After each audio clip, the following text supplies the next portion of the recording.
Orestes, olá Robson, olá Mar, Mariana. Não, Está o som. mutada. Tô mutada? Quer dizer, não sei se você está mutada, mas a gente não está te ouvindo. Ai, senhor.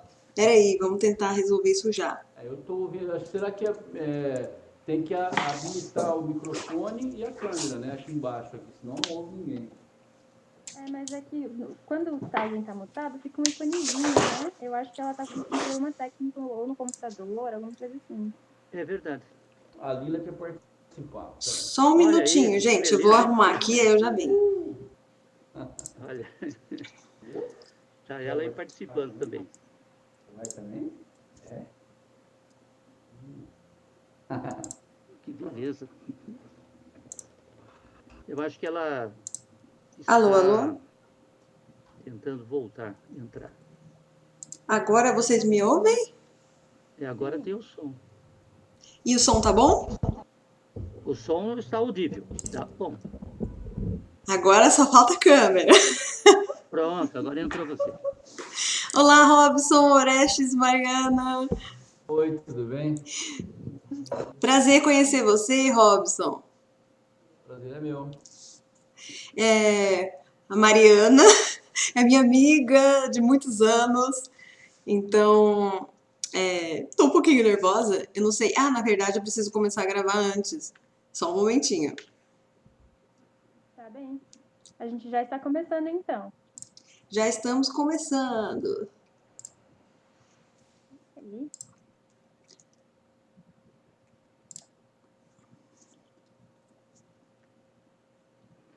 Muito bem, já está gravando, né?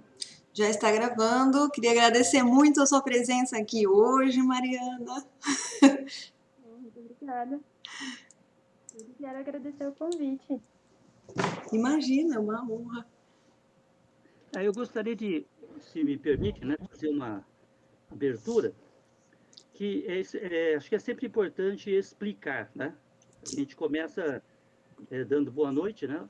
A Uli, Robson, Mariana, e a quem mais estiver assistindo ou a quem virá depois, né? A assistir. Esclarecendo que não é uma entrevista, que seria jornalístico. Não é um depoimento, que seria policialesco. É um bate-papo, por isso não tem tema pré-definido. É uma conversa, é o estilo de um boteco, onde você encontra pessoas que você já conhece, né? Pessoas que você já tem amizade, como eu já conheço de longa data, por exemplo, o Robson, né? De longa data. E é um local também que a gente tem a oportunidade no boteco de conhecer pessoas novas, né? Como agora eu tenho um contato aí com a Mariana, né? E a ideia inicial de ter uma ação aí virtual, o pontapé inicial, né, foi da Uli.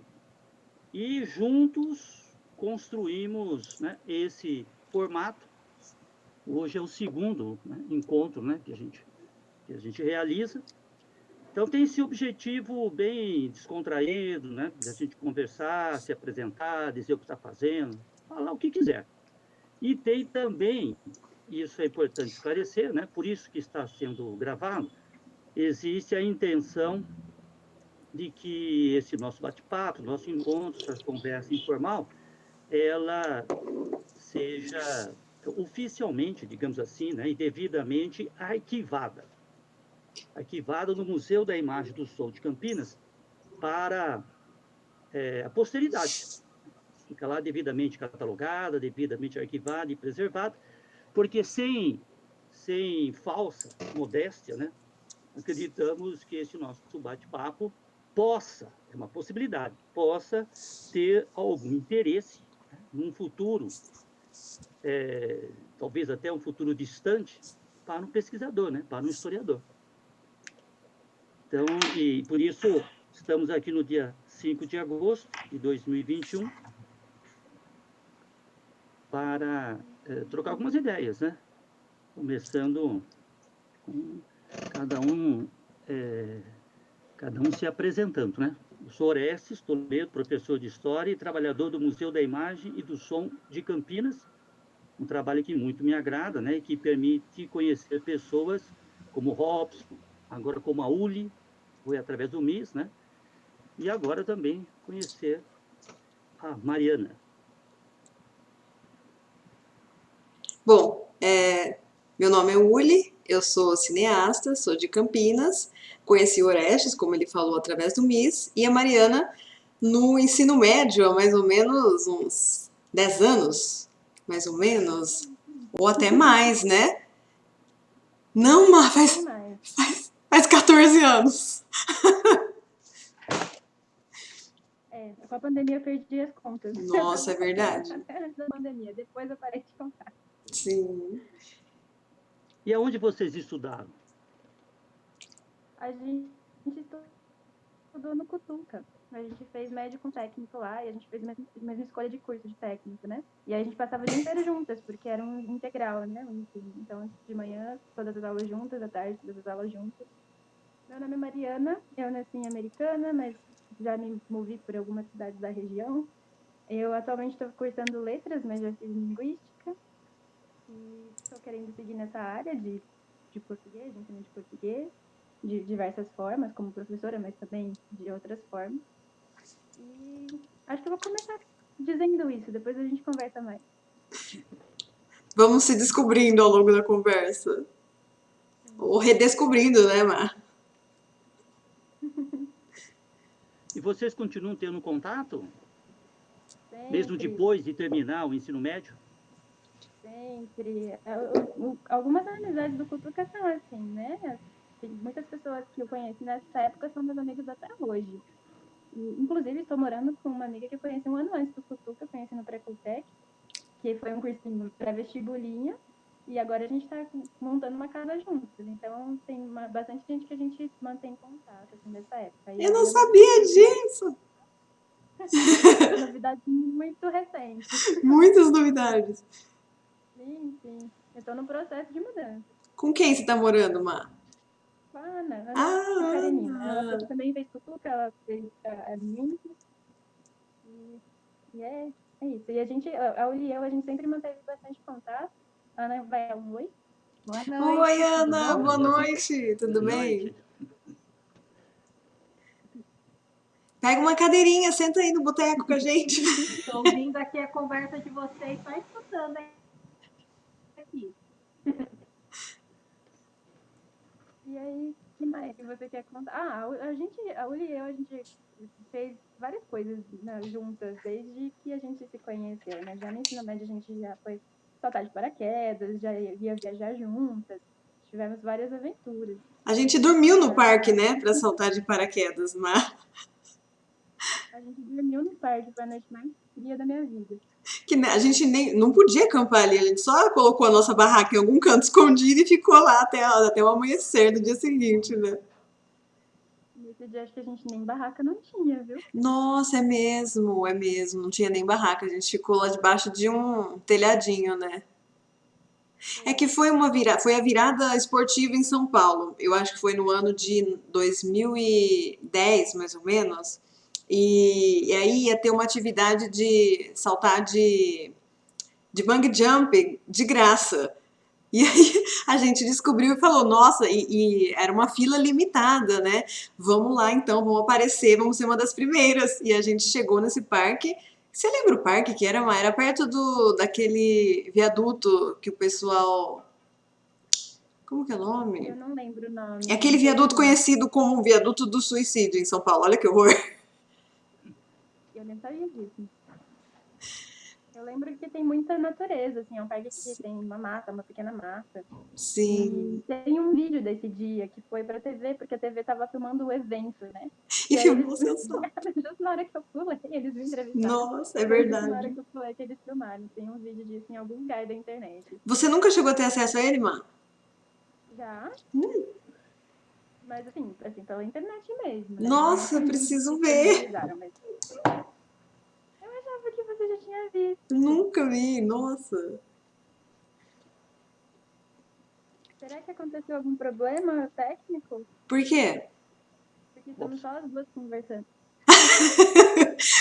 Problema de uma intimidade de anos. Vamos incluir o Orestes na nossa conversa. É que pra mim, É que pra mim, eu não sei se é a minha rede, mas pra mim parou de aparecer a imagem dele, tá só a fotinho. Por isso que eu perguntei. Ah, tá. Pode ser alguma coisa da conexão mesmo, né?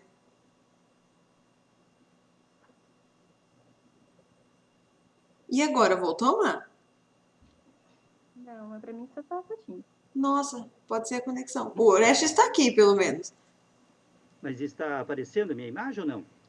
Agora tá, agora que você falou, voltou. Não? Eu acho que deve ser o equipamento economizando internet, alguma coisa assim. Eu só fiquei preocupada de você ter caído. E o Não, não. Robson, a princípio, caiu, né? Eu acho Sim. que caiu. Você é professor de história na TECAP? Eu sou professor, né, de história lá do ensino médio, né, do ETCAP, desde 1982. E é interessante esse relato de vocês, porque pela minha experiência própria, né, quando eu fiz o que hoje chama-se ensino médio e vejo também os estudantes da ETCAP, essa fase, né, da vida do ensino médio, né, que corresponde à adolescência, né, jovem, ela cria lembranças permanentes e amizades também duradouras, né? Eu tenho alguns amigos, apesar de tantos e tantos anos, ainda hoje daquela época, da época, né, do ensino médio. Porque eu acho que é uma fase na vida em que a gente está ainda se estruturando, né? Está encontrando o seu eixo, digamos assim, né? Não que fique completo em algum momento, porque nunca se completa, mas eu pelo menos tenho um certo horizonte, né? Para que lado eu vou? Depois vai se transformando, né? Desse lado. E é interessante observar, porque eu reencontro muito frequentemente vários ex-alunos, né? E,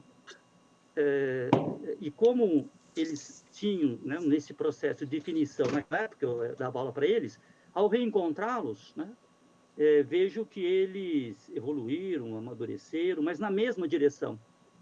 É muito raro, né, uma mudança muito brusca a partir, né, de uma certa idade.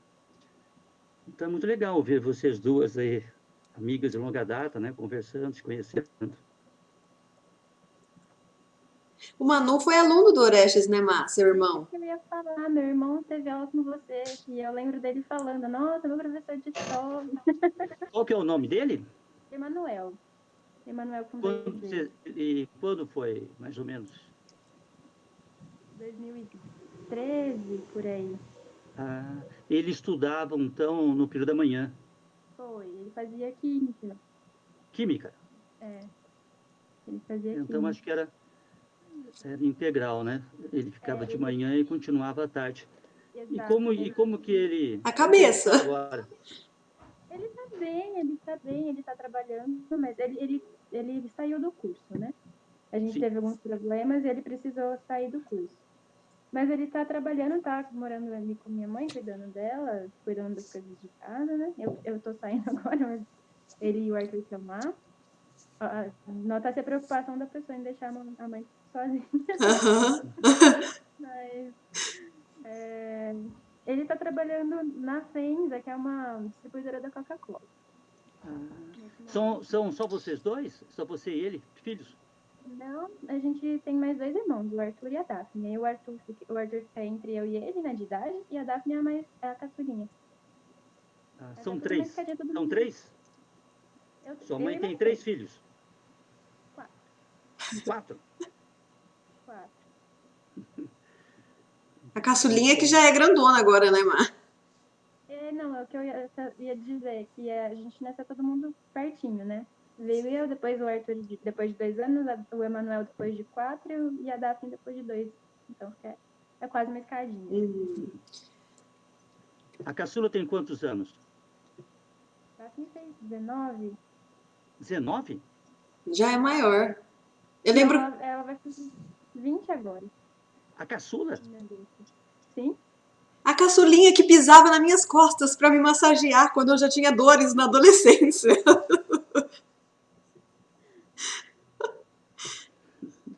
Ai. E como que vocês estão lidando nessa pandemia, Má, essa loucura de de não poder abraçar as pessoas, né? Se encontrar, ir para uns bar de verdade, andar na rua sem se preocupar com máscara. Ai, meu Deus, alguém tossiu, alguém espirrou, socorro. A gente lá é um sítio, né? Então fica mais na área rural, fica mais afastado da cidade. E aí a gente em casa é mais tranquilo, porque todo mundo mora junto. Então a gente já perdeu essa ideia de que se um pegar, é muito difícil a gente conseguir ter certeza que vai isolar todo mundo, né? A gente com certeza tomaria os cuidados, mas o que eu quero dizer é que a gente não deixou de se abraçar dentro de casa, né? A gente acabou ficando muito nesse círculo interno, e como a gente estava, ficamos eu, o Manu, e o Arthur e a minha mãe, né? Então ficou uma boa parte da família tudo junto. Então isso supriu bastante dessa necessidade de afetividade, né? Nesse sentido. Pelo menos a afetividade familiar a gente tinha. Esse calorzinho da família, pelo menos, né? Porque eu imagino, eu não sei, mas eu imagino que teve gente que teve mais dificuldade com isso, né? Teve muita gente que, quando começou a pandemia, foi voltando para casa, mas eu acho que teve gente que precisou ficar por um motivo ou outro, né? E penso assim, eu penso mais nos estudantes da Unicamp, porque são as pessoas que eu conheço, né? De mais próximas. Mas aí essa questão de não poder sair para os bares, não poder encontrar as pessoas, é difícil, né? Para todo mundo tem sido muito difícil. Tem coisas que são muito mais facilmente resolvíveis quando você encontra a pessoa e conversa com ela em diversas relações, né? E quando isso não acontece, fica só no online, parece que... Eu não sei, é uma impressão minha, mas parece que tem um risco de criar umas falhas de comunicação mais fáceis, sabe? Nossa, isso é verdade. Se, já pessoalmente já rola isso, né? Sim. Em relação aos estudos, Mariana? Tudo online também, né? A Unicamp tem feito tudo online. Eu, quando começou a pandemia, não tinha nem internet. Então, eu usava o meu celular e eu ficava torcendo para a bateria dar conta de assistir os vídeos. Os dados ou a bateria, Mar? Os Os dados dados. e a E bateria. a bateria? Porque o meu celular, ele é velhinho já, né? Mas era tudo que eu tinha. E aí eu ficava guardando os dados só para baixar o material que eu precisava baixar para fazer as atividades e assistir os vídeos quanto dava. Tinha hora que a bateria não dava e eu já ficava assim, não vou ter como assistir a aula inteira, né? Então começou assim, né, essa dificuldade. Depois a Unicamp começou a disponibilizar alguns equipamentos para quem não tinha acesso, né? Então agora, inclusive, estou com o tablet dele aqui agora, usando nesse momento. E aí eu fui atrás, quando eu consegui um trabalho, era à distância, mas na pandemia, de corretora de redação, eu fui atrás de internet. E assim que eu consegui o trabalho, eu juntei o dinheiro que eu tinha e fui atrás de internet, porque não tinha como eu fazer o trabalho sem ter internet. E aí foi assim que foi se desenvolvendo os estudos. A partir daí ficou bem mais fácil, né? Porque agora tinha equipamento, tinha internet, ficou mais fácil de desenvolver as atividades. E tem muito isso, né? Os professores têm falado muito dessa coisa da relação, que é você conversar com uma bolinha, né, na tela. Nossa. Porque poucas pessoas abrem a câmera, poucas pessoas se sentem confortáveis de abrir, e aí você não sabe se você realmente está dando aula para a pessoa, se ela realmente está ali, ou o que está acontecendo, né, atrás daquela tela. E é isso, está acontecendo tanta coisa atrás daquela tela que a gente não está vendo. Né? Na minha casa, tinha esse problema, né, no começo. Então, como é que o professor ia saber? Se eu não falar, o professor não sabe que eu estou com essa dificuldade de acesso. Mas eu falei que a gente está tendo mais chance de ter essas falhas de comunicação, mas eu percebi muito cuidado, assim, também das pessoas em geral. E muita atenção em relação a isso, sabe? Nossa, considerando o que a gente está vivendo, considerando essa pandemia, tem essa preocupação das pessoas em tentar ser mais claro, em tentar conversar de novo se precisar, sabe? Em tentar ser mais compassivo em várias situações, porque tem muita gente morrendo ainda, e gente que a gente conhece, né? Então é complicado. E o que você acha, assim, do ponto de vista do aprendizado e dessa essa outra questão que está aí colocada, que é o chamado o ensino, educação híbrido? Olha, o aprendizado, eu acho que o aprendizado passar pela questão do acesso é muito complicado, né? Porque tem gente, eu tive sorte. Eu tive sorte de ter conseguido um emprego, de ter conseguido pagar a internet que eu comprei, ter conseguido pagar o modem que eu comprei, de ter conseguido uma universidade que forneça os equipamentos necessários para os alunos que precisam. Então, isso eu estou chamando de sorte, mas não é assim, não é necessariamente sorte, né? Mas é toda uma construção social que vem de muito tempo, mas tem gente que não tem isso, né? E tem gente que, às vezes, mesmo com equipamento, não consegue ter internet. Tem alunos indígenas que estão na aldeia e na aldeia não tem sinal de internet. Ou tem um sinal muito fraco e não dá para desenvolver atividades. Então, acho que o aprendizado passa por muita coisa nesse momento. No ensino híbrido do virtual, tem lugares que, se você tem o acesso, é tudo muito mais possível. Mas se você não tem, é bem mais difícil. Agora, só um segundinho. Agora, quanto ao ensino híbrido, quando as pessoas têm acesso, eu não sei se eu tenho uma opinião sobre isso ainda.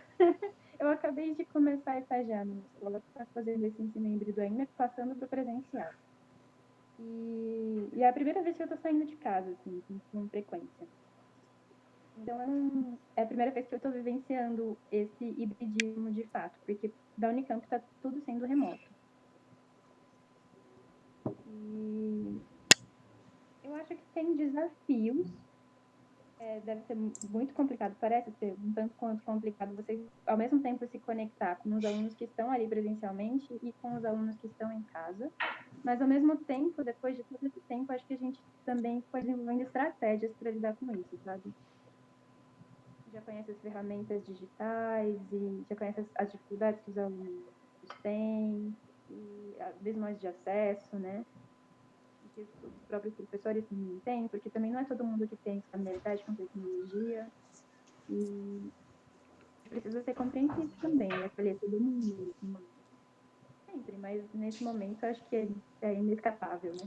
É uma coisa que fica mais evidente. E como foi chegar, Má, no meio a tudo isso, né? Porque você começou essa semana nessa escola, né? E já tava essa loucura. Como que foi se adaptar a isso? Porque você teve também que se preocupar com essas questões de lidar com dois tipos de alunos, né? Os que estão em casa, os que estão ali presencialmente, e as plataformas ali da escola. Você está lecionando, Mariana?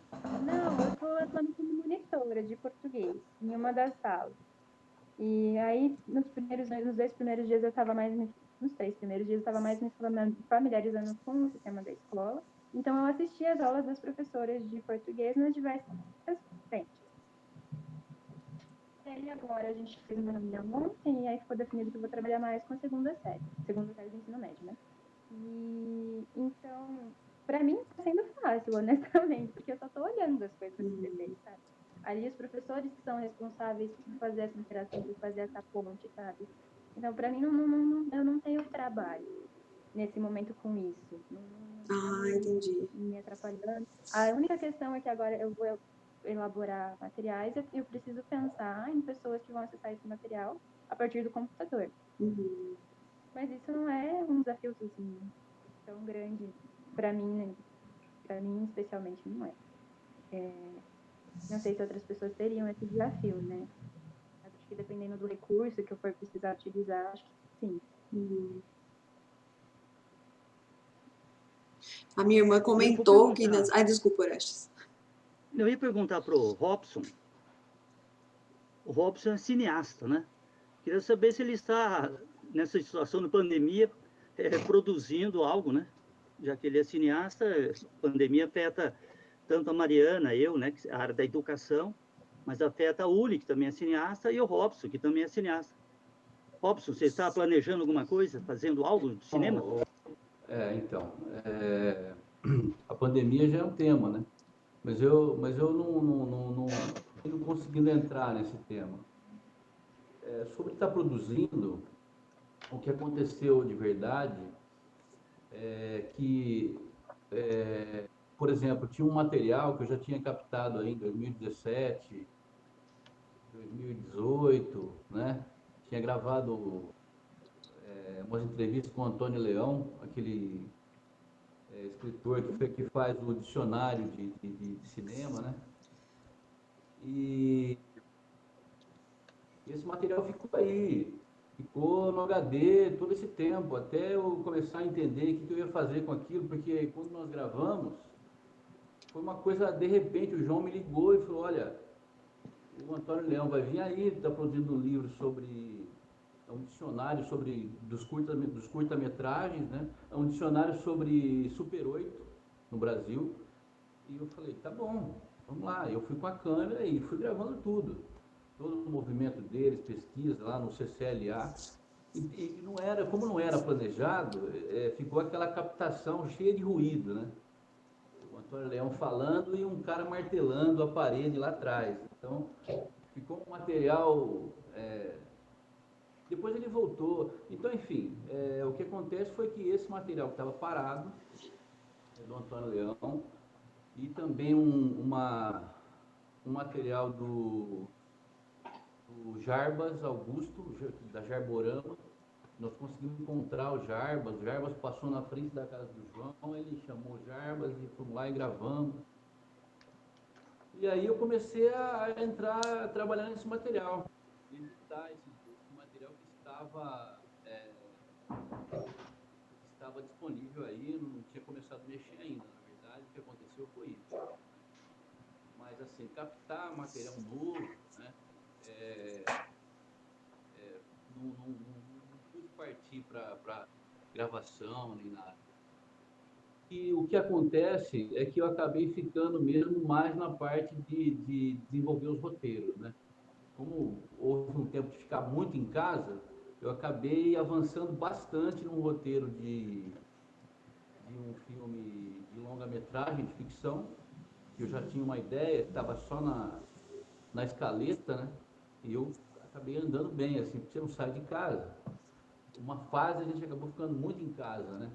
Então eu fiquei mesmo, assim, eu acho que foi a fase que eu mais sentei para escrever, né? Porque eu escrevo mais fora do computador do que sentado, né?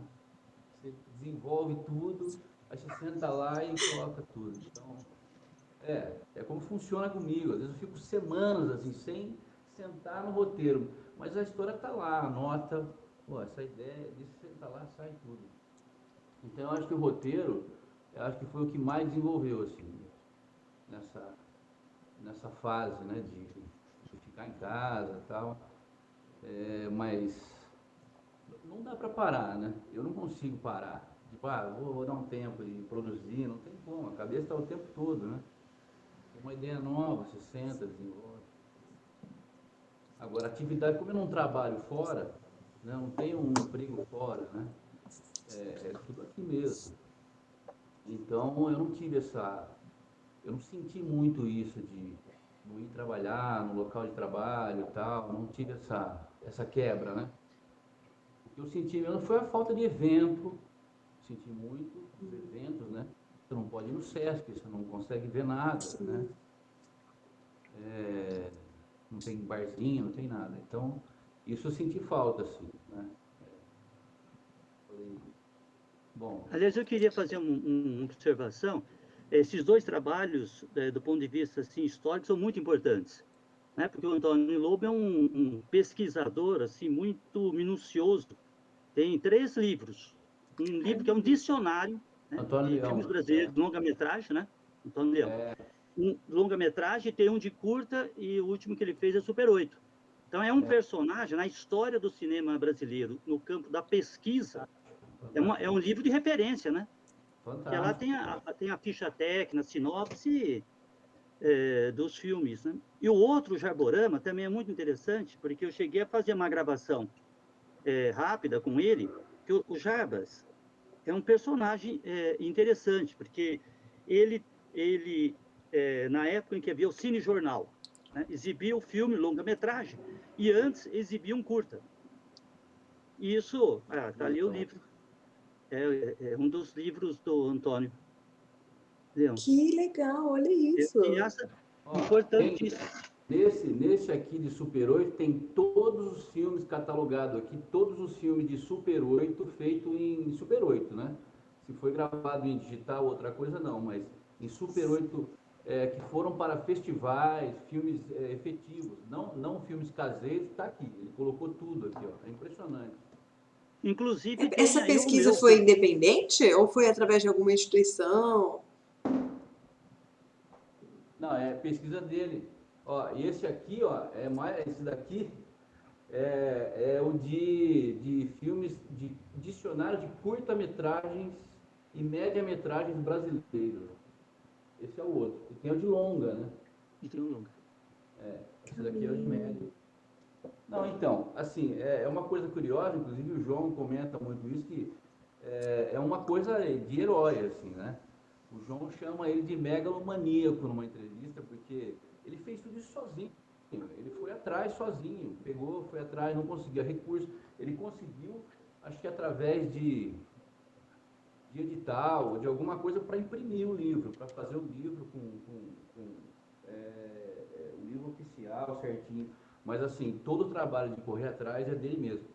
E ele é um cara assim muito... ele tem, por exemplo, coleções de Super 8, de filmes, né, a ponto de quando a Cinemateca precisou, foi fazer uma cópia digital, não sei, de um filme do Glauber, eu acho que é não sei qual deles agora, não vou me lembrar, e a cópia que eles tinham, faltava um pedaço do filme. Mas o Leão tinha uma cópia inteira, pra você ter uma ideia de como ele é colecionador. Então, assim, é um trabalho minucioso, o cara é detalhista mesmo, é impressionante. É um personagem fantástico. E ele terminou esse livro e ele faleceu, né? Ele faleceu, acho que o ano passado, não tenho certeza. Mas eu não sabia, inclusive. Mas a gente tem o material. Eu tenho imagens dele verificando as fitas de Super 8 lá no MIS. Tem muito boas. Eu fiquei curiosa sobre o dicionário, como que é a estrutura, o que que ele traz. O Orestes tem, né, Orestes? Ele me deu esse, eu tenho os dois autografados, por acaso. Mas o dicionário, inclusive o Orestes está nesse dicionário de Super 8. Ou de Isso. curso, Super 8, Tem um né? filme lá. Ele traz o quê? Ele traz o que, Orestes? Traz o nome do filme, uma pequena biografia do autor, né? Isso. Do ano, do filme. A ficha técnica, né? Ficha técnica Sinopse. do filme. Sinopse. De quando que é o dicionário? Você pega o filme, tem aqui, ó, as letras são minúsculas, né? Mas você pega o filme, tem assim, o principal do filme tem, os detalhes principais do filme você tem aqui. Material de pesquisa, né? Não, para pesquisa é fantástico, né? Você acha todo mundo aqui, né? Ele tem...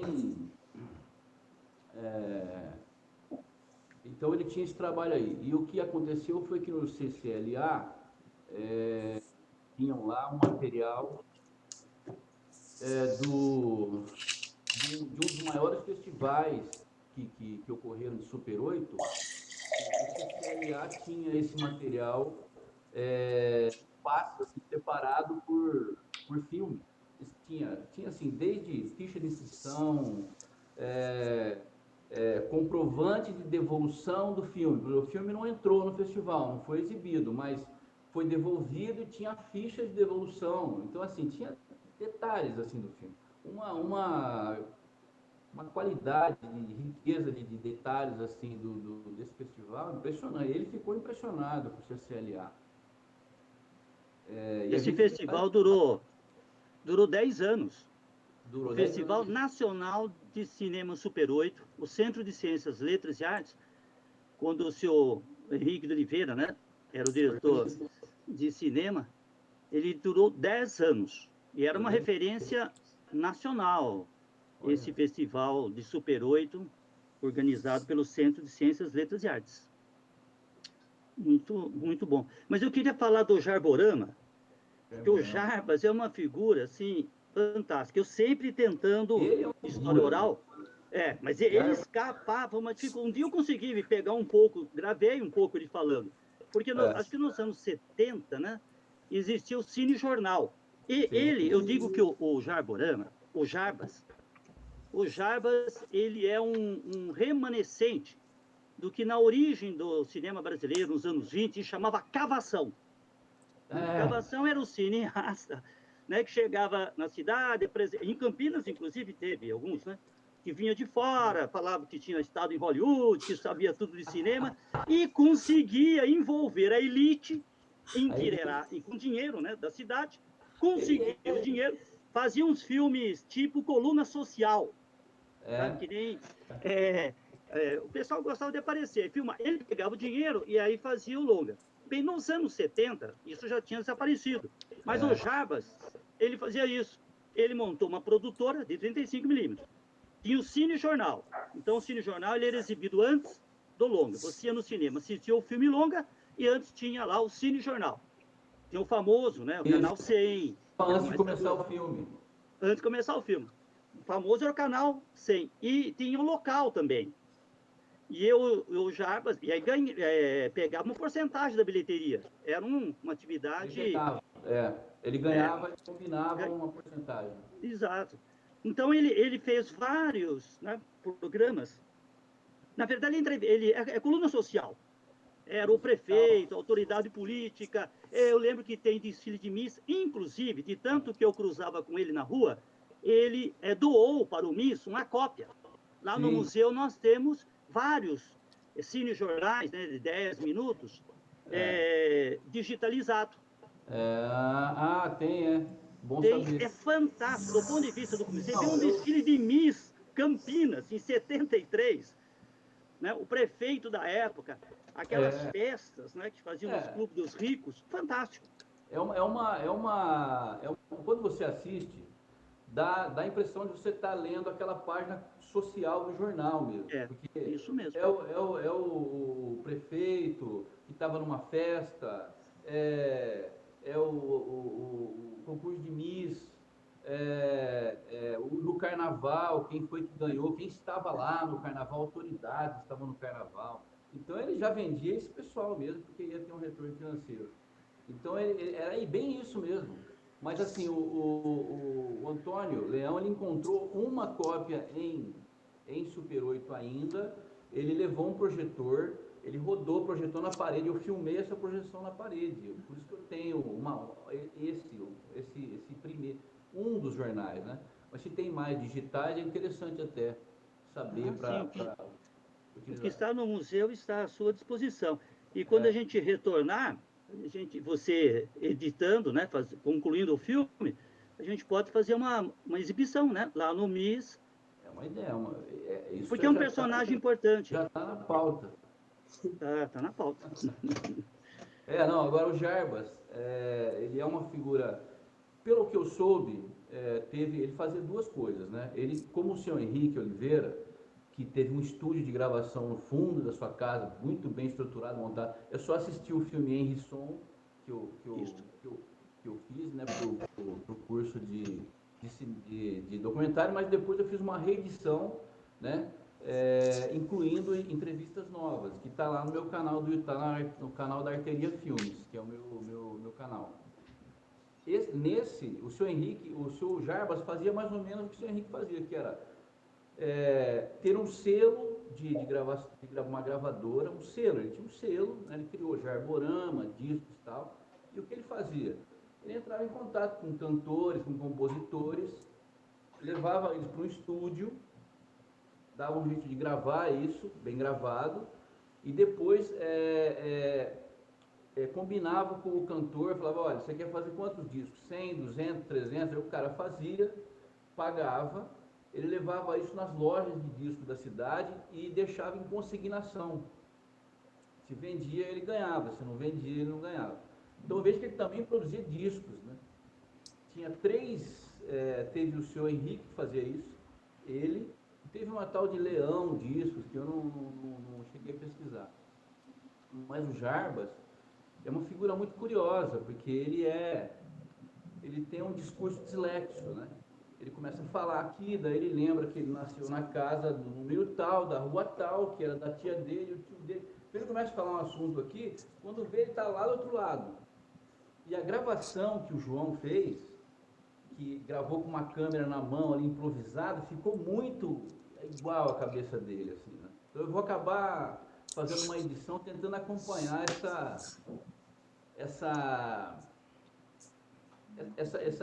essa desenrolar das ideias dele, né? Então é uma coisa muito, ele próprio é uma figura muito curiosa, e ele assume isso, né?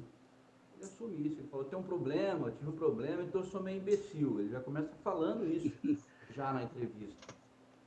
Quando eu comentei com o seu Henrique Oliveira, falei, senhor Henrique, mas teve o Jarbas também aqui que fazia discos, o seu Oliveira falou, ele é meio biruta. De cara o Henrique já identificou ele, assim, né? Por quê? Porque ele é desse jeito mesmo. E ele toca isso numa boa, assim. Então ficou um documentário curioso.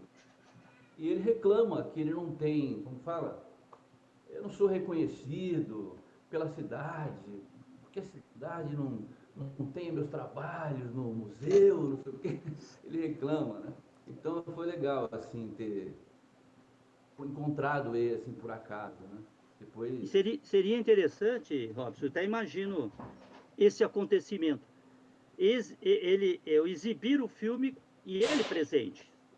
eu não Eu sei, acho a que gente o cinema tem esse aspecto também. Eu tem, fiz mas um documentário no museu lá com um antigo militante político e foi feita a exibição, a sala lotada. Foi uma enorme, né, emoção para aquele antigo militante político, né, sim, praticamente não, esquecido. eu Acho que é adoraria, sem dúvida, mas sem dúvida, inclusive para ele perceber o quanto ele é valorizado, o quanto ele faz isso, parte isso. da história e tal, né? Os cinejornais, por exemplo, se você tem lá Arquivo Nacional, você acha no YouTube lá, recentemente eles postaram uma digitalização lá de um desses cinejornais.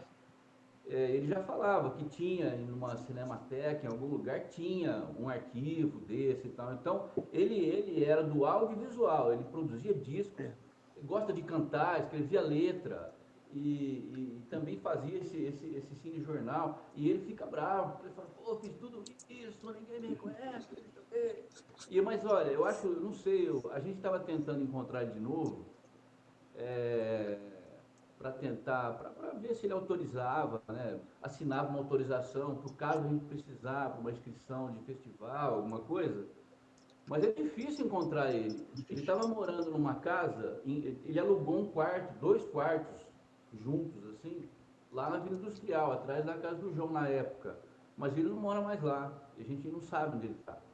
E hoje, atualmente, ele estaria com 80 anos de idade. Então é uma coisa complicada, assim, de achar ele, onde ele está. É um sujeito enigmático mesmo. Isso já faz parte de um filme, né? Encontrá-lo. Mas eu queria perguntar agora para a Mariana, né? Minha curiosidade aqui dela ser professora. Quer dizer, está no seu projeto de vida ser professora? E Sim. tu foi professora, inclusive, do ensino médio, escola pública. Eu Eu não pensava em ser professora quando eu comecei a minha vida universitária, né? O primeiro curso que eu fiz foi linguística, e linguística na Unicamp é bacharelado, então é bastante voltado para a área acadêmica. Mas eu fui, no fim do curso, a gente tem que fazer uma monografia, e eu tinha bastante curiosidade com línguas indígenas, desde antes de entrar na graduação. E a gente teve uma aula só, em todo o currículo tem só uma aula que é obrigatória de línguas indígenas. E aí eu fui procurar esse professor que me deu essa aula esse curso, né? Esse semestre de línguas indígenas e para me orientar na monografia. E aí nesse movimento de orientação, ele estava precisando de uma pessoa que trabalhasse com ele, auxiliando, monitorando, assim, algumas oficinas que ele estava fazendo de revitalização linguística em comunidades indígenas daqui de São Paulo. E aí eu fui para a escola de indígena, e monitora desse professor, nessas oficinas de revitalização. E foi dentro da escola indígena que eu percebi como eu gostava de estar dentro de uma sala de aula como uma monitora, no caso, né, ali. Mas, e aí eu comecei a pensar nessa ideia aí, sentir essa necessidade de docência mesmo, né? Sentir essa vontade de ir por esse caminho e sentir a necessidade de saber mais sobre material didático, por exemplo, para indígenas no Brasil como um todo, mas especialmente aqui no Sul, no Sudeste. E é muito difícil você ter um material que seja realmente intercultural ou que traga bastante da cultura indígena, ou que procure dialogar com ela, né? Então eu comecei a sentir que precisava investir numa formação um pouco mais ampla e que me permitisse estar dentro da sala de aula, em outras salas de aula também, né? Então foi assim que eu comecei. Muito bem. Bacana. Descobriu uma coisa para fazer bem que é afim, assim, né? Sim. A gente descobre muito na prática, É, né? Na vivência, é. experimentando, procurando, né? Eu Não é uma coisa que não sei sozinho. como é, não sei como é a Mariana, né? Mas eu não sei como é você, mas eu assim, definitivamente chegou uma altura da minha vida assim que eu percebi que se eu não estivesse fazendo aquilo que realmente me excitava, que me deixava com prazer de fazer, eu não Preferia não estar consigo fazendo nada.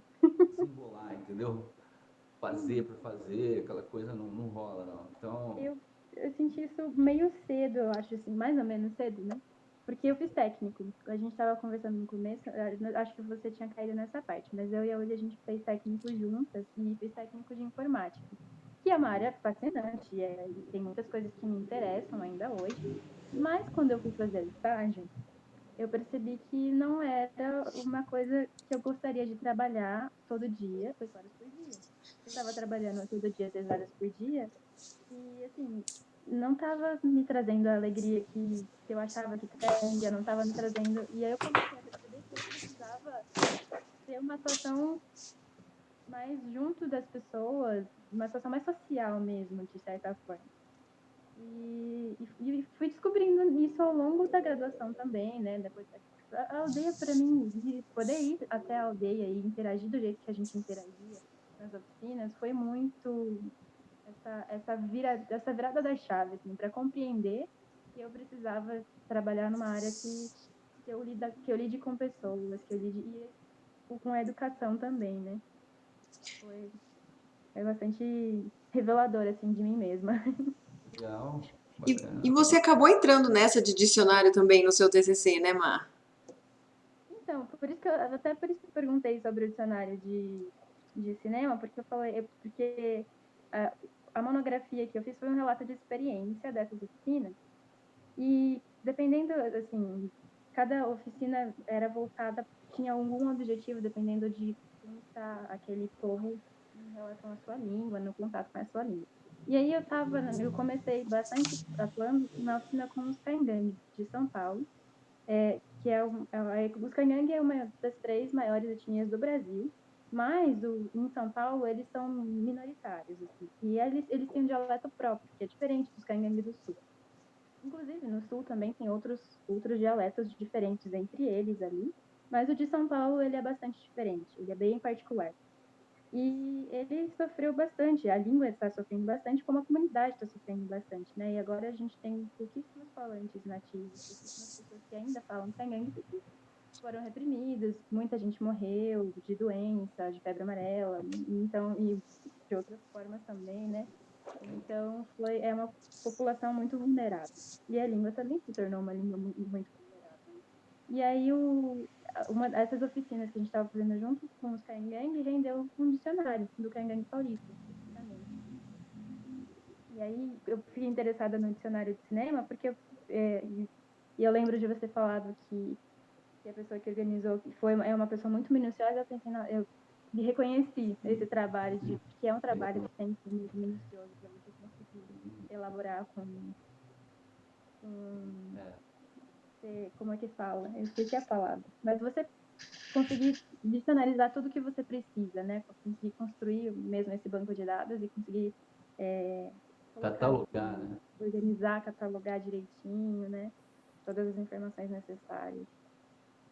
E eles continuam, os indígenas continuam passando para as novas gerações, as crianças, a língua deles? Enfim, a gente tem. Esse foi justamente um dos problemas, né? Porque quando você para de ensinar a língua para o seu filho, é o momento que a língua se perde.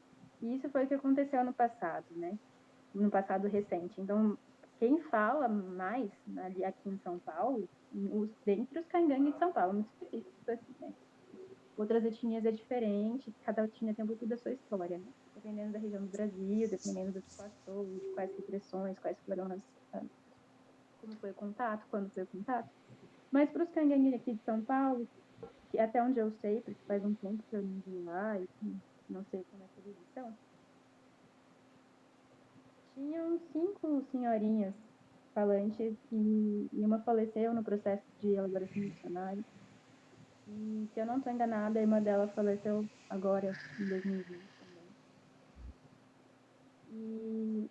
E aí, então, esse processo de transmissão, né, intergeracional acabou se quebrando, mas tem algumas pessoas mais jovens que falam, não são muitas, né, falam de berço. Agora, eles têm aulas de candomblé na escola e tem essa procura por revitalizar a língua. E aí tem outras formas que você pode, né, outras estratégias que você pode lançar a mão para ir trazendo isso de volta, né? Uma das coisas é ter mais contato com os parentes do sul. E por mais que seja outro dialeto, você tem um contato com a língua, que é melhor do que não ter, né? Então é por aí. Essa fase esse estado de pesquisar, nessa imersão é muito prazerosa. Não, é fantástico, né? É fantástico. Você acaba. E esse contato com outra cultura também, que está logo aqui. Assim, eles não estão longe, sabe? Eles estão aqui, sempre estiveram e continuam estando, e a gente invisibiliza muito, né? A Sociedade Nacional invisibiliza muito a presença dos indígenas. E é muito enriquecedor. E uma outra experiência que está me vindo muito na mente, já é a terceira vez que está aqui na ponta da língua, e eu acho que eu vou sentindo a necessidade de falar. Foi uma outra aldeia com indígenas Guarani, e a gente estava fazendo um trabalho de elaboração de material didático, de apoio didático, e com essa intenção de que tivesse mais conteúdo indígena, sabe? E aí a gente estava fazendo o material que ele pediu, que eles pediram, que a aldeia pediu, para fazer sobre fauna e flora dali da região. E eles estavam ensinando a gente, estavam conversando com a gente sobre o que eles queriam que tivesse. E a gente estava se deslocando de carro até a cidade, porque a gente precisava resolver alguma coisa lá. E no carro tinha um indígena me explicando, uma liderança da aldeia, que a gente estava entrevistando, e ele estava me explicando como é que era uma árvore, que eu não conhecia. E ele foi explicando e a gente passou por uma. Ele falou, não, ali tinha uma.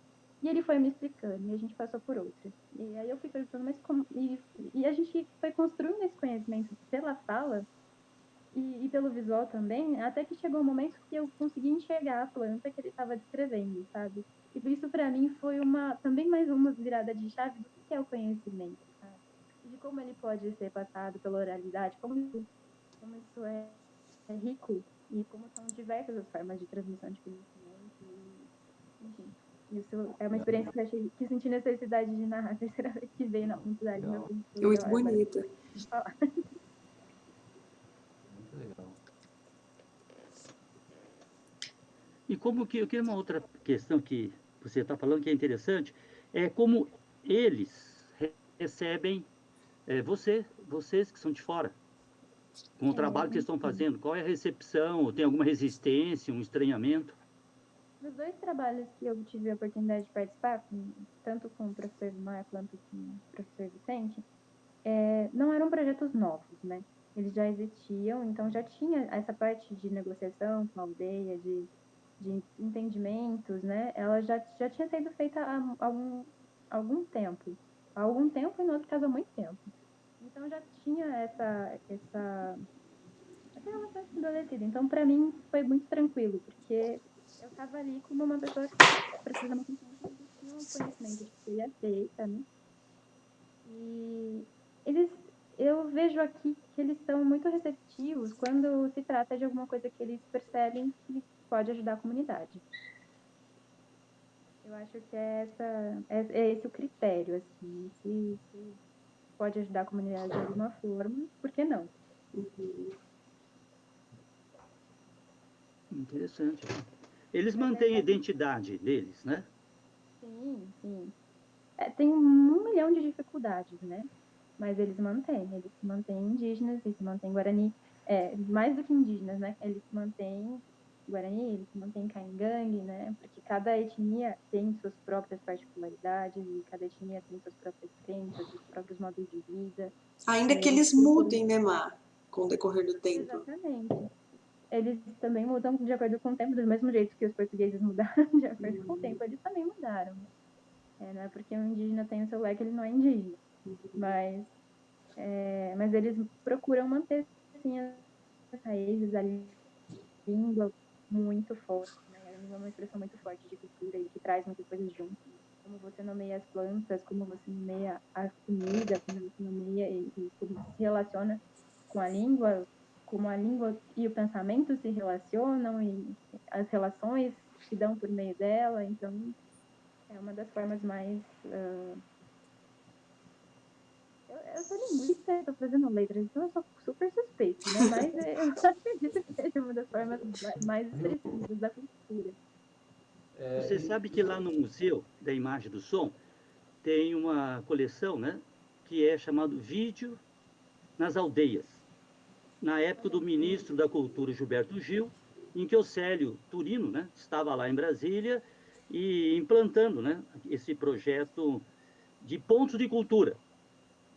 Então, eles tinham uma equipe, né, que mantinha esse diálogo, né, com as aldeias, com algumas aldeias, e os indígenas adquiriam conhecimento, né, do uso do equipamento e tinham o equipamento cedido. E aí eles filmaram, né, exibimos lá no MIS algumas vezes, não sei se você chegou a assistir alguns, é muito interessante, porque tanto a maneira como eles filmaram, também com o que eles filmaram. Porque um olhar de fora, porque a gente já exibiu no MIS também, filmes feitos com um olhar antropológico, né? Com um olhar de fora, né? Então tem toda uma estética, toda uma maneira de abordar aquilo. Agora, quando eles mesmos filmaram,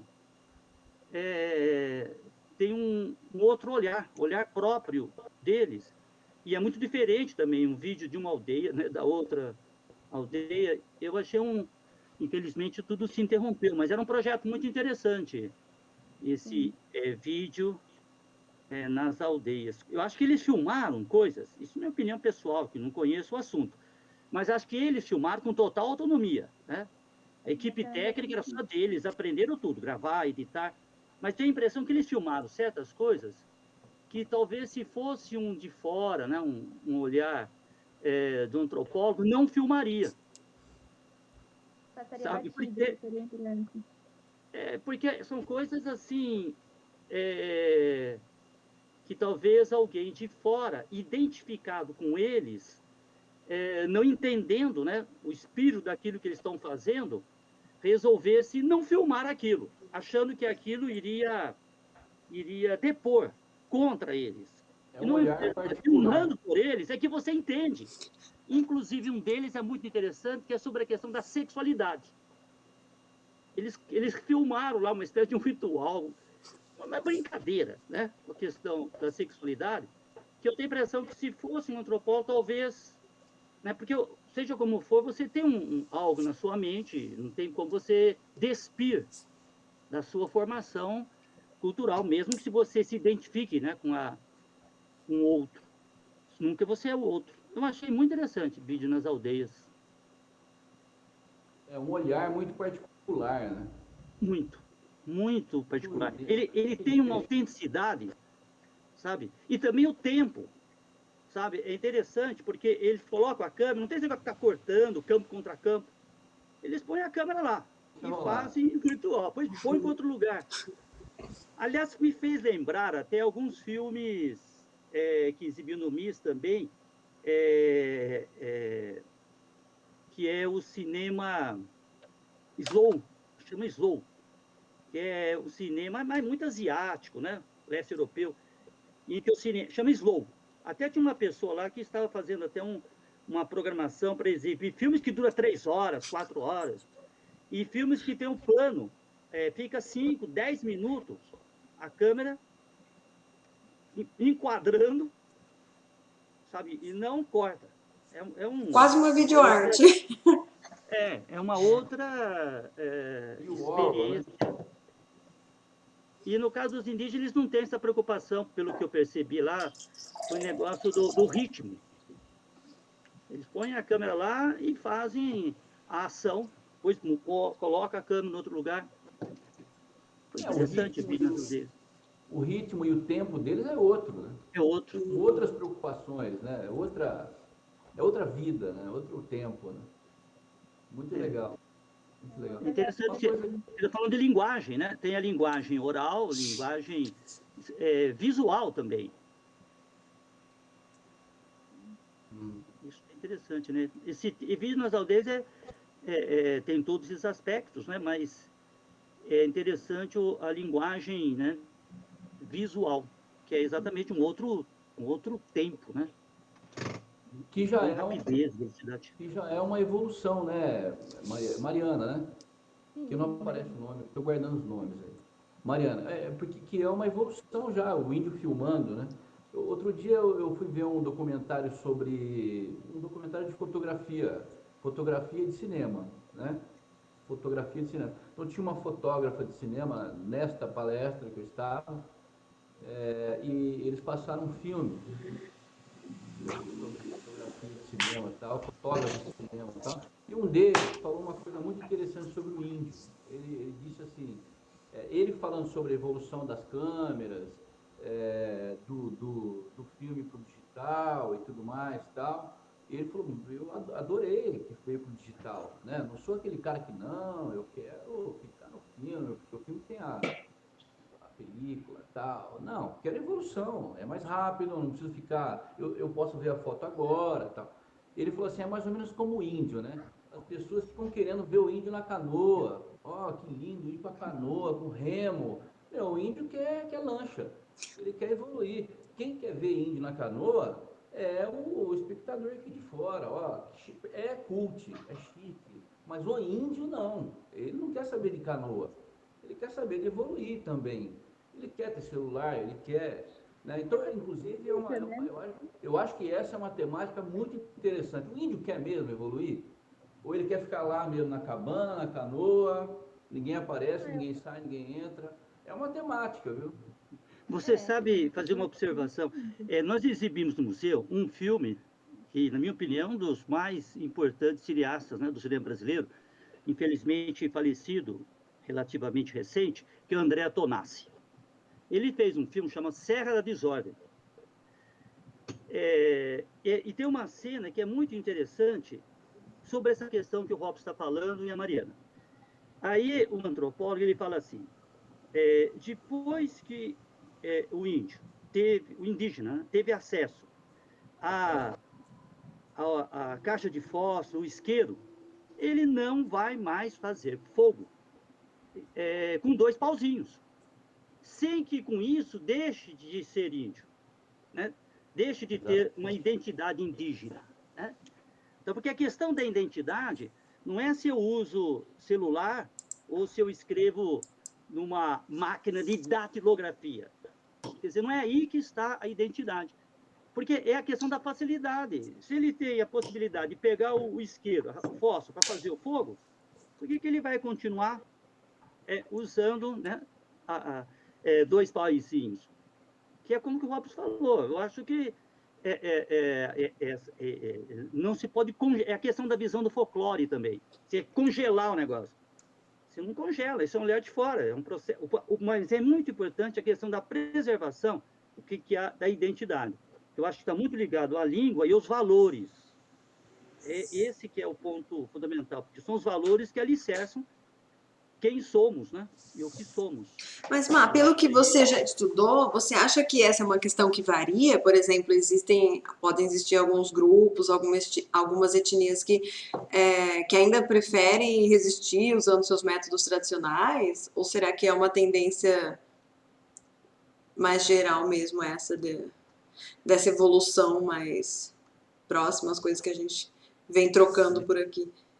Eu não vou Inevitável. saber dizer Claro. grupo a grupo, né? Pode falar.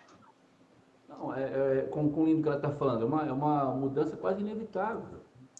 Vamos Porque se a partir do preparar com momento que isso. você tem contato com uma tecnologia diferente, nova, você tem no mínimo curiosidade de saber o que aquilo faz, como aquilo pode ser incorporado na sua vida, né? Se faz sentido ser incorporado na sua vida, no seu dia a dia.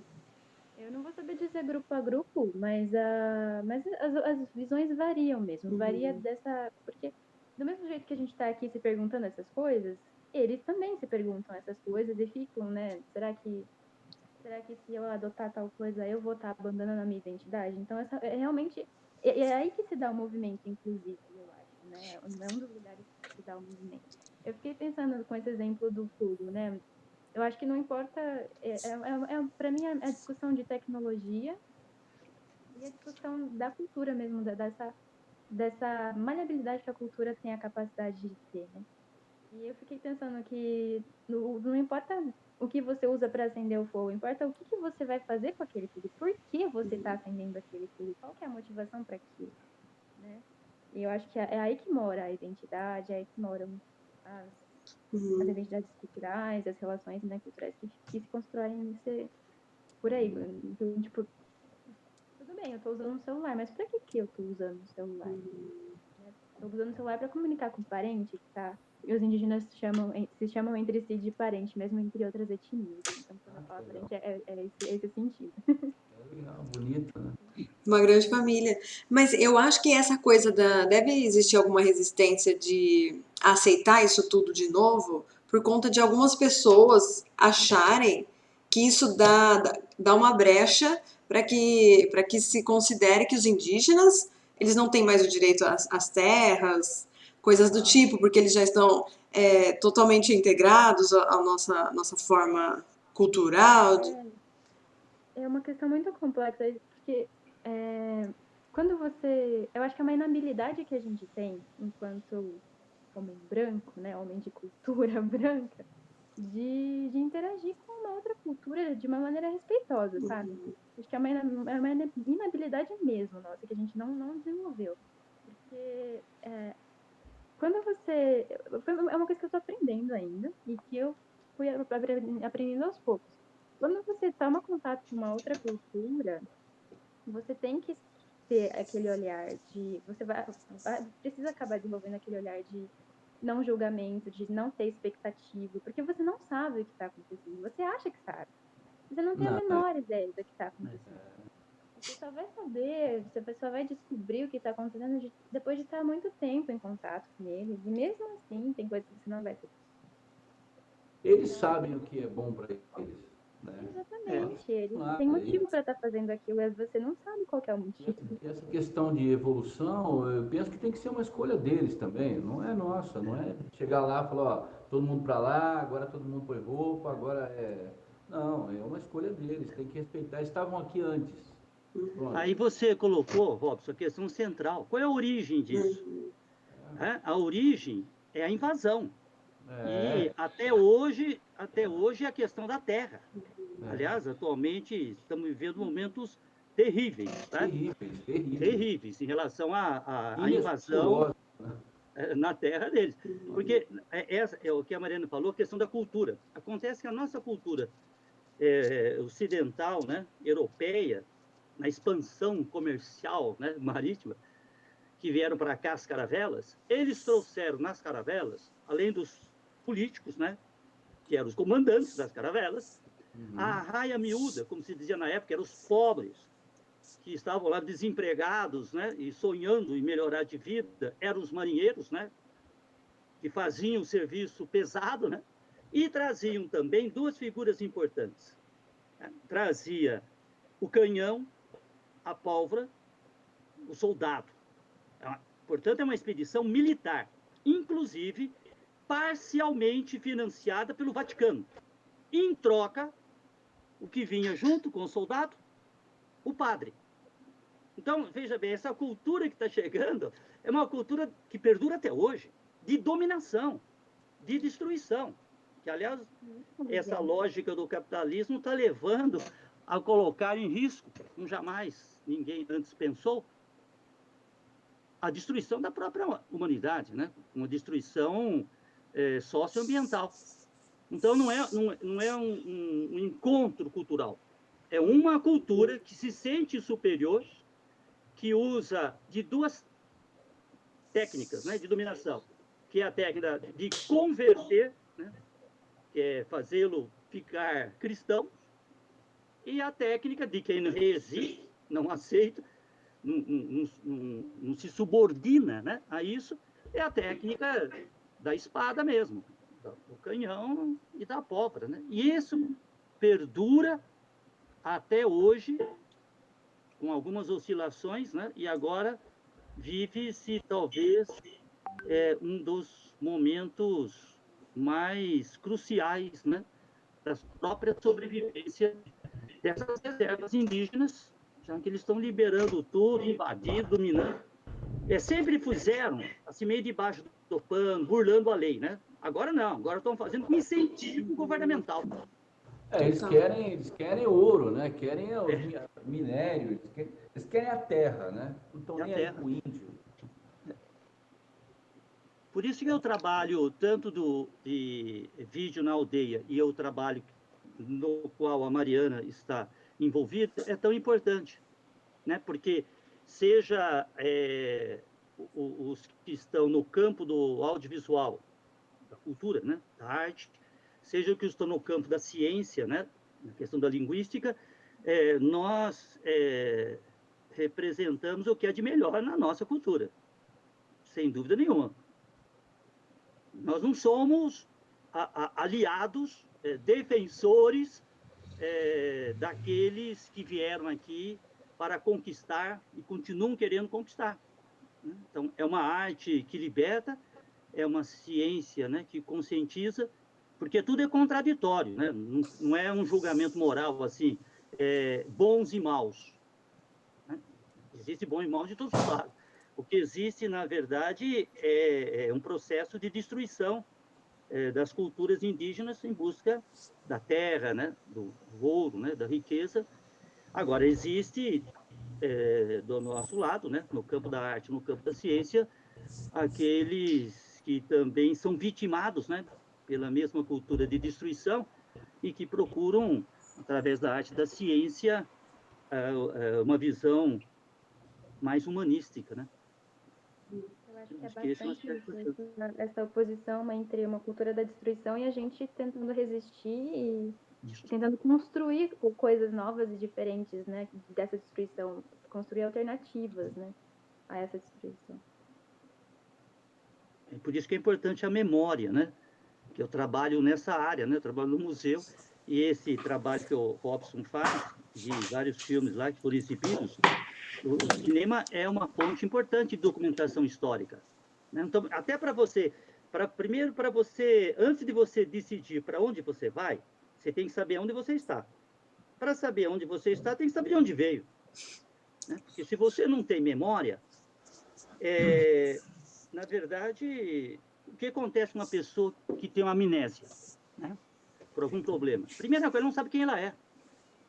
E um povo que não tem memória histórica não sabe quem ele é. Muito mais manipulado, dominado. Ele chega a essa situação que vivemos hoje. Então, eu acho importante, tanto o trabalho da Mariana quanto do Robson tem também uma dimensão de projeto, né, de amanhã, de uma possibilidade de um novo mundo, porque tem um caráter de documentação. E falando sobre essa questão de documentação, nós acabamos de falar sobre o celular na mão do índio agora, né? Se não fosse o celular na mão do índio, não teria um registro dos ataques, né? Dos mineradores lá, porque eles filmaram tudo. Pegam e filmam tudo agora, né? Então tem celular na aldeia do índio, trazendo tudo agora, assim, né? Então, assim, é um assunto bastante tem muita coisa para pesquisar aí, né? É aquilo que a Mariana estava falando. O problema não é ter um celular. Um celular ele pode te deixar bobo, né? Ficar no Facebook, no Instagram dia e noite, aquela coisa, se perdendo, comprando, consumindo, ou ter essa utilidade. Na mão do índio teve uma utilidade. O que eu vou fazer com isso? Vou denunciar, né? Então, o vídeo hoje, no celular, né? Eu às vezes não saio, às vezes eu não vou usar o celular, mas eu levo por causa da câmera. Eu não sei o que vai acontecer, né? Às vezes tem uma cena que eu quero, uma foto que eu vi e tal. Então, bem igual como é pertinente o registro, que é o que o Oreste está falando agora. A memória, o registro, né, do que está acontecendo agora, né? E para depois ter material, como denúncia, como pesquisa, é fabuloso. Aliás, um bom uso da nova tecnologia é o que nós estamos fazendo agora, né? É o que a Mariana falou, né? A caixa de fósforo, eu acendo com o pauzinho, mas uma caixa de fósforo, peraí, se ela for útil, é um bom uso, né? É bem isso mesmo. Você imagina uma câmera na mão dele, né, do índio e tal. Então, Esse projeto Vídeo nas Aldeias é fenomenal, porque trouxe essa possibilidade mesmo de eles narrarem. A partir do momento que ele está com a câmera na mão, eles estão controlando a narrativa. E isso é fenomenal, né? Primeira vez que isso pode ser veiculado mais amplamente, né? não dá para E é um projeto a ser construído, né, ao longo de muitos anos e muitas décadas, e que foi abruptamente interrompido. Então aí você veja como que, quer a gente queira ou não, mesmo que alguém não se interesse por isso, a questão nas mãos de quem está o poder. Esse é um projeto tão importante, né, como esse, que vai rendendo frutos, né, ao longo do tempo, interrompido porque o poder caiu, né, em outras mãos. Essa adaptação, né, do índio de organizar as terras, deixar onde eles estão, respeitar esse espaço e até entender que realmente existe uma transição que pode demorar ainda um século para acontecer, do índio não ter mais espaço, ou de não ter mais o índio como ele é hoje, já inserido na sociedade de uma outra forma. Eu penso que essa evolução, essa adaptação é inevitável. É inevitável, não sei, é só um vislumbre aqui. Eu acho que essa transição é que tem que ser trabalhada com mais respeito, né? Com mais consideração, mais cuidado, dessa maneira, né? Aliás, tem que ser decisão deles, né? Tem que ser decisão deles. Porque eu disse, é uma decisão deles. Porque eu acho que é uma adaptação, diria assim, do ponto de vista tecnológico. Porque do ponto de vista dos valores, creio que a gente tem mais que aprender do que ensinar. Aliás, me lembra agora de uma música fantástica, né, que vocês conhecem, do Caetano Veloso, né, do Índio, Virá, que eu vi. E no final, né, da mais avançada tecnologia de um disco voador, quem é que sai? O índio. É uma síntese fundamental, porque você não vai renegar o avanço tecnológico, não vai voltar para a caverna, mas tem algo lá que antecede a civilização das nações indígenas, né? Porque é lá que está o futuro do ponto de vista de valores, da comunidade, né? Do parentesco fraterno entre todos nós que somos humanos. Que é o que está sendo deteriorado, né? Eles mantêm isso. Né? Essa coisa que a Mariana falou de se chamarem de parentes, né? Então, veja isso, por exemplo, né? Hoje em dia, só numa dicotomia política, um quer pegar o outro, brigar, só porque pensa diferente. Então, exemplo mais cotidiano, no trânsito, quantas pessoas não se xingam. Trânsito. É uma coisa assim. Não precisa muito. Não tem como sobreviver, né? Uma civilização em que o outro é o inimigo, sem perceber, né, que o outro é um outro eu, que através do diálogo você constrói a si e ao outro, destruindo o outro, Nossa. impedindo a humanidade do outro, você está se autodestruindo. Então, acho que existe... eu achei interessante a música do Caetano, porque eu acho que no sentido metafórico, pelo menos como eu interpreto, é a síntese de um projeto de futuro. Não é destruir a tecnologia, mas é questão do uso dela, né?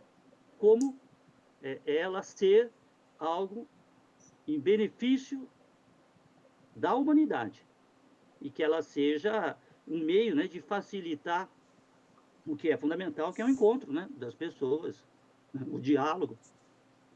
Mas os tempos são sombrios, né? Como o Robson falou aí, a Mariana também, do trânsito, que é o exemplo concreto.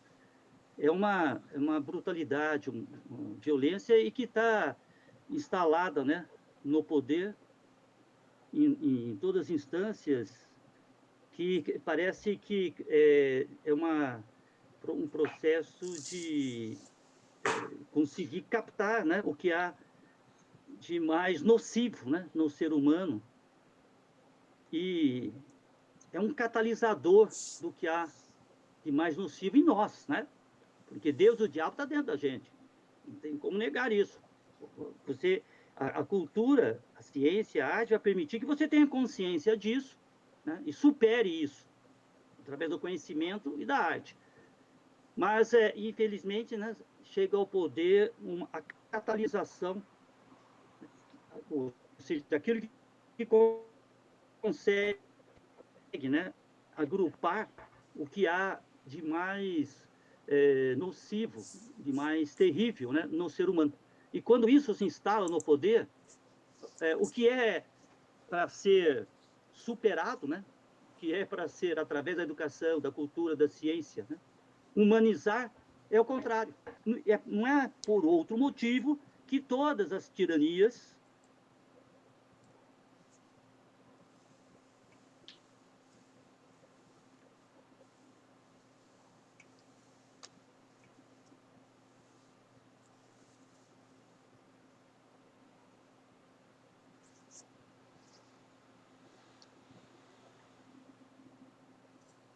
Mais bonita ainda. Deixa eu te muito bem, Robson. falar, gente, que papo gostoso, só que eu preciso sair agora. Preciso sair, eu tenho que entrar num outro ambiente ali de edição, mas que papo Legal mesmo. legal. Eu vou tentar semana que vem entrar de novo, viu? Ô, Mariana, depois a gente, se você quiser, a gente pode tentar se encontrar e eu te mostro esses livros aqui do Antônio Leão, esses dicionários aqui. Eu não sei se o Orestes tem, mas se precisar, a gente pode trocar uma ideia aí, tá bom? Eu preciso ir agora. Fiquei Tchau, Robson. Boa muito noite. contente em vê-lo, viu, Robson? Valeu. Você é uma Prazer, das grande pessoas prazer. lá que eu sinto falta. Até mais. Falou, tchau, tchau. Que pena. Acho que estamos bem no espírito, né, do que seja um boteco, né? Eu estou Sim. gostando muito, porque a cada semana, a cada encontro, né, eu fico conhecendo uma nova pessoa, como hoje estou conhecendo a Mariana, e a gente precisa se conhecer, precisa dialogar, precisa se encontrar, porque é só assim que a gente cria uma sinergia de enfrentar, né, e superar esses tempos tão sombrios. Eu que sou um sobrevivente, e a palavra é essa mesmo, sobrevivente da ditadura militar, amigos mortos, amigos desaparecidos, né, torturas, prisões, sobrevivi. Não jamais poderia imaginar que iria chegar à situação atual. Então, às vezes, eu fico à beira do desespero. Mas quando encontro, né, pessoas como Robson, como Mariana, a Uli, aí a gente se fortalece, a gente recupera, né, o fôlego, recupera a energia e, como disse o Robson, eles passarão e vamos reconstruir melhor. Mas a gente precisa se encontrar, porque o isolamento, né, o distanciamento, a solidão, do ponto de vista emocional e intelectual, é o que destrói. E está sendo muito difícil para mim também a pandemia, porque eu sempre tive uma atividade muito intensa, né, com os jovens, estudantes lá da escola, que aquilo me reabastece tanto de energia, e também no museu, né, encontrando pessoas como conheci a ULI através do museu, né? Agora, ficar... Eu sou uma espécie, assim, sinto às vezes, como ser um prisioneiro político, né? Por circunstâncias, né? Dentro de casa, né? Com quase nenhum contato externo. Isso dá um abalo emocional, intelectual, né? Psicológico muito grande, né? Nunca imaginei viver a situação. E ficamos mais ainda sofrendo pelo a quantidade, né, de pessoas sofrendo e morrendo, né, na humanidade de maneira geral, e no Brasil em particular.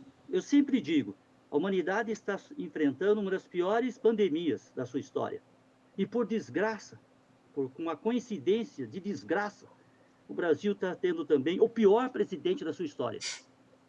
Né? Eu nunca vi nada No igual. pior momento, o pior presidente.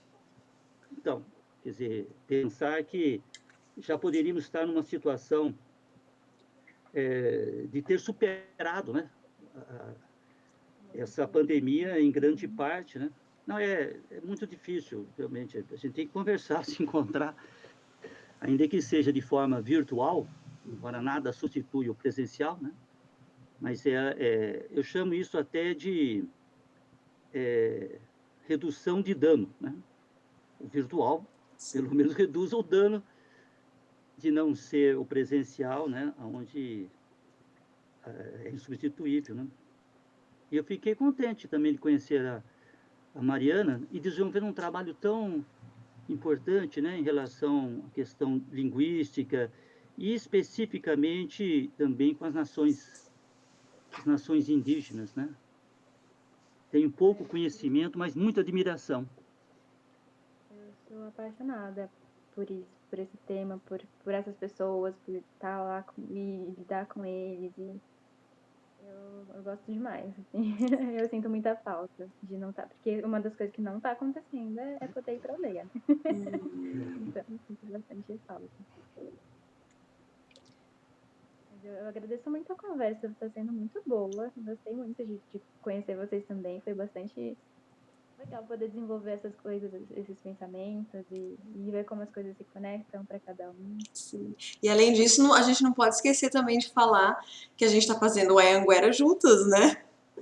A Mariana é a Mariana do filme Orestes. Não diga, olha Sério? só, agora aumentou ainda mais a minha admiração em conhecê-la. Que fantástico!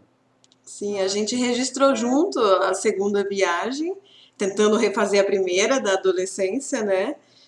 E descobrindo os encontros e os desencontros nessa segunda tentativa. olha, um trabalho interessantíssimo. Você me mandou, né? Eu assisti o O é, teaser.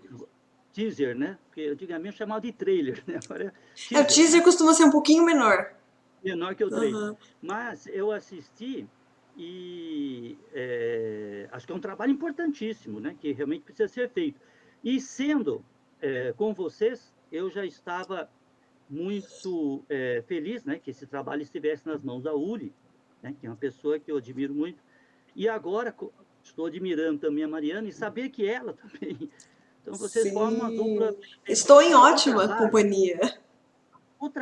o filme, né? O que você escreve, canta, dança, opina, expressa quem você é, né? E vocês são pessoas assim com sensibilidade e profundamente humanística.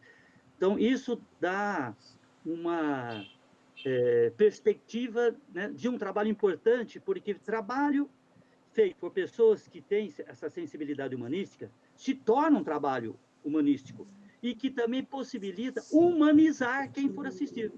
Né? Porque o filme que Sim. vocês estão fazendo, ele é um mediador, né, entre vocês, porque o filme é vocês. Né? Eu, com esse material, faria um outro filme. Uma outra pessoa, o Robson, faria outro filme. O filme é vocês. E nós por nós, E, né? Aquela ideia de novo exato, do por nós mesmos. exatamente. E o filme é um mediador, né, para o espectador, para a recepção, para quem for assistir o filme. E acho que precisamos, inclusive, né, muito nos dias atuais, né, esse tipo de produção audiovisual, né, de cinema. esse tipo de produção. Eu acho que é uma forma importantíssima de enfrentar os tempos sombrios e difíceis que nós vivemos. Eu, cada vez mais, já estava há muito tempo convencido, e agora ainda mais, que a perspectiva de transformação histórica, né, a possibilidade de um novo mundo, passa necessariamente pela arte, pela expressão artística. Porque para chegar à cabeça, que é a razão, que é a ciência, tem que passar pelo coração, tem que ter emoção. Né? E acho que está em boas mãos. Agora, sabendo que a Mariana, que é a parceira aí da dupla, mas foi bom ficar sabendo isso até no final, viu? Foi muito bom. Fico mais feliz ainda em saber e mais me coloco, né, à disposição, né, de vocês para o que precisar. Ah, muito obrigada, Orestes. Muito obrigada. Muito Eu obrigada. fico até feliz, né, de poder conhecer, né, vocês e eu tenho sempre uma grande admiração pelos artistas, de maneira geral, né, em particular para os que fazem cinema, né? Então já me sinto eu sinto que faço parte desse parentesco, né? Gosto de ser Sim, parente desses artistas, né? Então acho que é muito importante sim fazer esse trabalho, né? Que já tem uma parte já gravada, né? sim, sim. A parte toda documental. Pode falar? Pode falar, Mar. Não, pode falar. Eu acho que você está pensando mais coisa do que eu. Eu pensei bem rapidinho. Na parte documental, tá toda gravada e a gente está tentando um recurso através dos editais para fechar como um longa, gravando também uma parte segmentos ficcionais que reproduzem aquela nossa viagem da adolescência para criar justamente esse embate entre essa viagem em épocas e fases da vida diferente. Só que, se não rolar nada, uma hora tem que chegar ao fim o projeto, né? Já faz anos que a gente tá nessa tentativa. A ideia é transformar ele num curta documental mesmo, parecido com um curta ensaio, com as nossas perspectivas de como era antes, como foi agora. Esse agora, na verdade, é do fim de 2019, né? Na espreita ali da pandemia e nesse governo loucura. Então, é mais ou menos aí nesse caminho. Até o fim do ano já tem um direcionamento mais certinho e a gente segue na escrita do roteiro ainda, tem mais um pouquinho. Muito bom. E, aliás, vendo o teaser, né, posso dizer assim com segurança que esse chamado documental, ele já é artístico. Né? Tem uns enquadramentos, sabe, uma fotografia, a composição, né, plástica das imagens, ele já é artístico. Ele não é uma... pelo olhar, né, de vocês, ele não é uma reportagem, sabe? É difícil definir isso, sabe? Porque às vezes eu assisto assim o filme, eu sinto algo que é como se que nem a fotogenia, né? Não tem uma explicação verbal, mas você sente que aquilo é cinema. Isso é cinema, naquilo que tem na sua essência, né, de expressão, né? Então, eu gostei muito do teaser, tem imagens plásticas, né, de enquadramento, fotografia, muito, muito interessante, né? E até gostei muito daquela imagem de estrada, sabe? Estrada, eu tenho um imaginário muito icônico também de estrada, né? E essa experiência que vocês tiveram, né? Eu acho que ela explica muito o que vocês são hoje, né? Sim, Acho sim. que sim, constitui bastante a gente. Até porque a gente também. A gente foi, cara, umas 3. A gente fez essa viagem umas 3 vezes já. Então ela é recorrente e tem um motivo para ela ser recorrente, né? Ela realmente constitui a nossa identidade. Eu quero agradecer, assim, porque essa sua fala, Orestes, porque me aliviou muito essa coisa que você falou. Vou tentar arrematar aqui, vamos ver se vai sair. Mas o que você tinha falado da solidão intelectual e da solidão emocional, né? É uma coisa da pandemia que brutal, né? Que aumentou muito. E tá fazendo esse projeto com a Olha é uma das coisas que me tirou muito disso, mas eu só falo também ao dizer que a gente tem um olhar humanizador, e eu fiquei muito... Me ajudou a me reencontrar comigo também, sabe? A partir da sua fala, e eu fico muito feliz de ver essa admiração e de entender de onde ela vem, porque você se colocou muito bem, né, nesse sentido, e, e de ter vindo de você, assim, porque eu fiquei muito... Eu não tô sabendo explicar, mas eu fico muito grata, porque é importante para mim, foi muito importante para mim ouvir isso aqui agora. Aí eu digo assim com sinceridade, né? Porque eu acho que essa questão da franqueza, né? Da sinceridade é fundamental, né? Por isso que eu digo assim, olha, e existem algumas pessoas, né, que não gostam de mim, tem razão para não gostar. A minha preocupação é não enganá-las, né? Então eu me revelo assim, o que eu estou dizendo, porque eu estou sentindo, né? Então, e é lógico que a gente fica satisfeito, né? Quando aquilo que a gente está sentindo possa ser bom para alguém, né?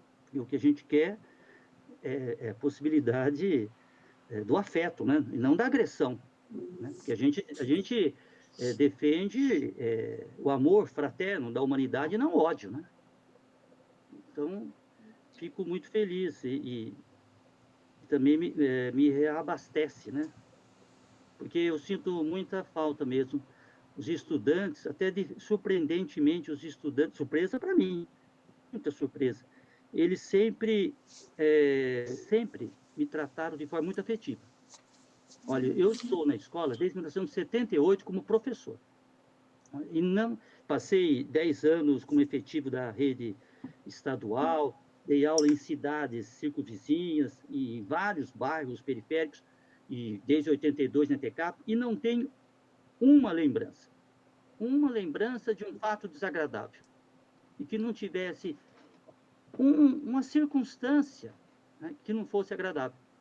Sempre tratado com muita, mas com muita afetividade, independente, né, se aquele jovem ou aquela jovem se interessa por história ou gosta daquilo que eu gosto, né? Independente disso, né?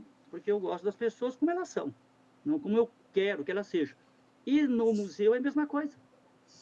Então, por isso fico muito contente, viu, realmente, conversar com você, rever o Robson, né, que é uma pessoa que eu tenho muita afetividade, né, porque ele é uma daquelas pessoas que chegou no museu com algumas imagens gravadas, né, e eu senti, quando eu vi, ele mostrou até no tablet, né, quando eu vi, ele mostrou, eu estou filmando, o que você acha? Quando eu vi aquilo, com sinceridade, eu podia ficar em silêncio, mas quando eu falei, tem cinema aí, falei, continue. Ah, e agora ele já exibiu filmes interessantíssimos lá no museu, né? Então, sou muito grato à minha Uli, né? Porque ela que teve a iniciativa de me procurar para a gente tentar fazer alguma coisa assim nesse meio, né? Virtual. Agora eu fico sempre aguardando. O encontro anterior também já foi muito fascinante. Conheci estava um amigo meu, né? O Léo, e o outro não conhecia, que é de teatro. Cara, muito legal lá, o Francisco, né? Antônio, Antônio.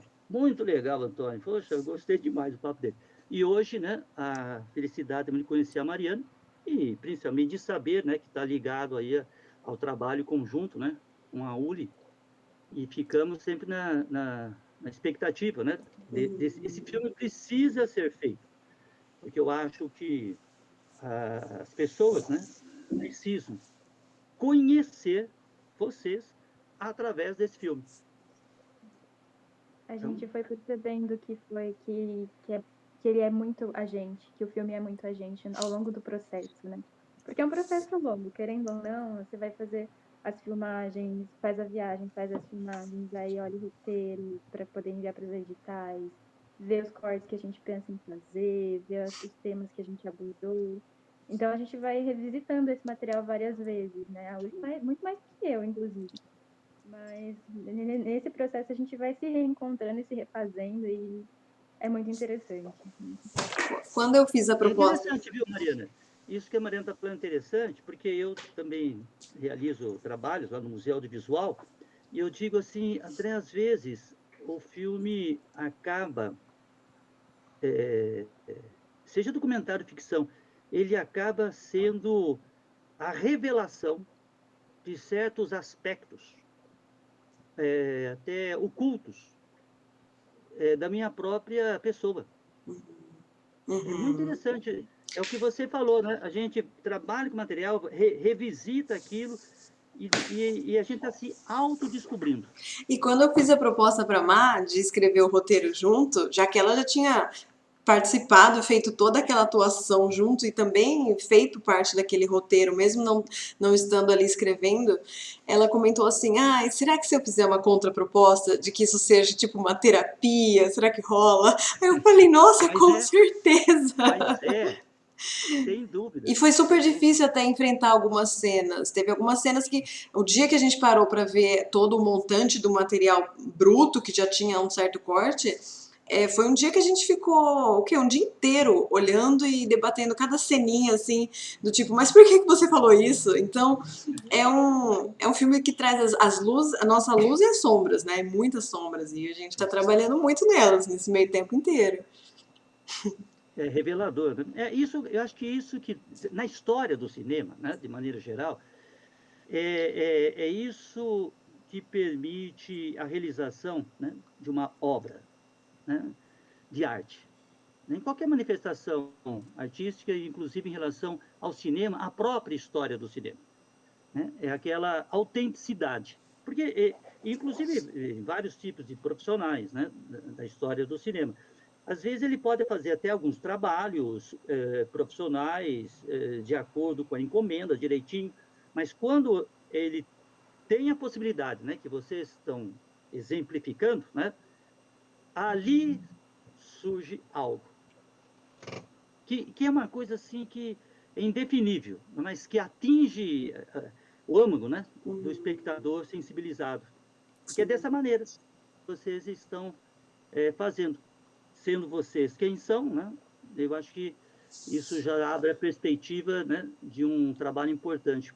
Conhecendo-as é que eu mais fico entusiasmado e me coloco à disposição para ajudar, porque esse trabalho precisa ser feito.